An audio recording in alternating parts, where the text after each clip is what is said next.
adalah Siana Aksara dengan NIM 811421056. Pada kesempatan kali ini saya akan menjelaskan sedikit tentang penyakit Mycobacterium leprae. Lepra atau kusta disebabkan oleh infeksi bakteri Mycobacterium leprae. Bakteri ini dapat menular dari satu orang ke orang lain melalui percikan cairan pada saluran pernapasan, yaitu ludah atau dahak, yang keluar saat seseorang batuk atau bersin. Penjelasan selanjutnya akan disampaikan pada video selanjutnya. Saksikan video selanjutnya.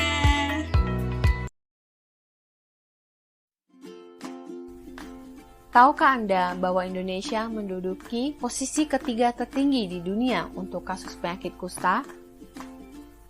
Penyakit kusta sudah dikenali sejak 2000 tahun sebelum Masehi. Anda pasti sudah pernah mendengar tentang penyakit kusta dan cerita-cerita tentang penderita penyakit kusta pada zaman dahulu. Mereka sering diisolasi dalam koloni yang dikenali sebagai leprosarium. Setelah sekian lama, penyakit ini masih ada di dunia, dengan kira-kira 2000 kasus baru yang dilaporkan setiap tahunnya. Kasus terbanyak dilaporkan di India, Brazil, dan Indonesia. Apakah penyakit kusta? Kenapa penyakit ini masih menjadi masalah pada zaman modern ini? Hai, nama saya Susan, dan saya ingin mengajak Anda untuk menjelajahi fakta sekitar penyakit kusta. Penyakit kusta atau lepra disebabkan oleh bakteri Mycobacterium leprae. Lepra juga dikenali dengan nama lainnya, yaitu Morbus Hansen, sesuai dengan nama ilmuwan yang pertama menemukan kuman tersebut. Penyakit ini menyebar melalui kontak langsung dengan cairan tubuh penderita kusta, seperti air liur, ataupun melewati kontak dengan binatang seperti armadillo yang memiliki suhu tubuh yang sesuai untuk menampung bakteri tersebut. Bakteri Mycobacterium leprae akan menginfeksi dan membunuh sel Schwann yang menutupi sel-sel saraf kita. Sel Schwann berfungsi untuk membantu penjalaran impuls listrik sepanjang sel saraf tersebut. Jika sel Schwann mati, maka sel saraf kita tidak akan dapat berfungsi dengan baik. Sebagai langkah pertahanan, tubuh kita akan mengirimkan prajurit-prajuritnya untuk membunuh kuman tersebut. Namun sedihnya, pada perang tersebut, sel-sel di sekitarnya, termasuk sel saraf kita, juga akan kena dampaknya. Akhirnya, akan menimbulkan gejala-gejala umum yang dapat kita lihat pada penderita penyakit kusta. Terdapat dua tipe penyakit kusta.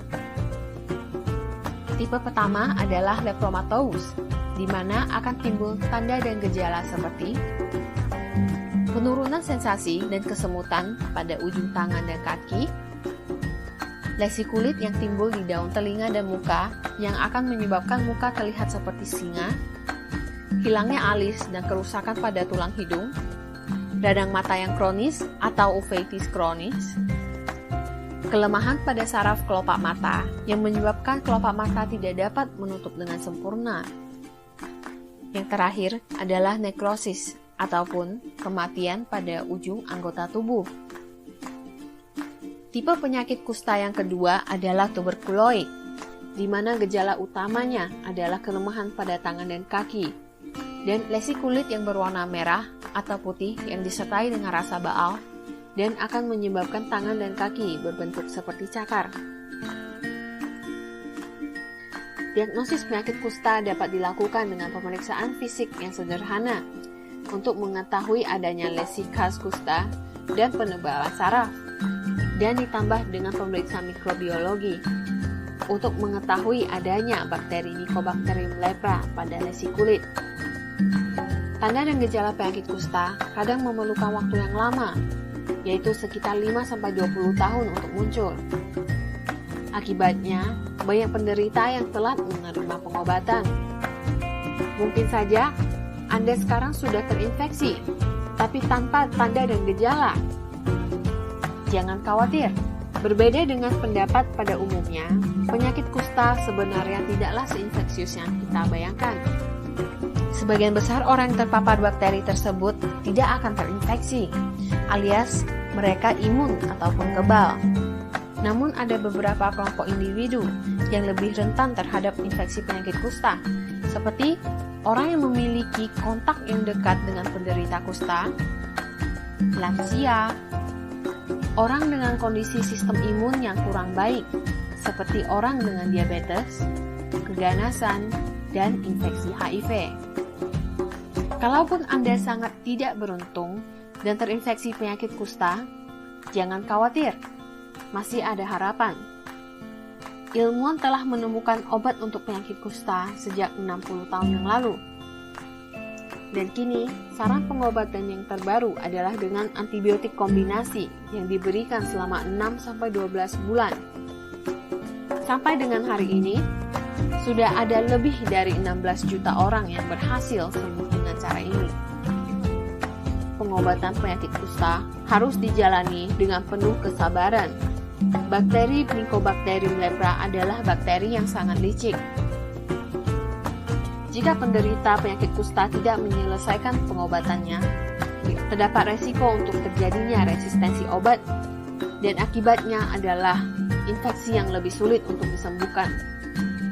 Penyakit kusta, walaupun biasanya tidak mampu untuk menyebabkan kematian secara langsung, ia dapat menyebabkan gejala dan kecacatan yang berat dan permanen.